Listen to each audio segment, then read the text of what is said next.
எனக்காக அந்த புள்ள 5 வருஷமா கோர்ட்டுக்கு வந்து நிக்குது சார். 5 வருஷமா கூட்டுக்கு வருதா சார்?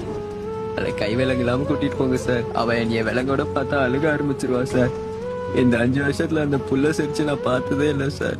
நினைச்ச வாழ்க்கை வேணும் முன்னு நெஞ்சம் கிடந்து ஏங்குதே படைச்ச சாமி கேட்காததையும் படிச்ச சாமி கேட்டதே எல்லாரையும் போல நல்லாரு போனால நீதி தரும் சேரி வரும் நமக்குண்டு அழகிய எதிர்காலம்.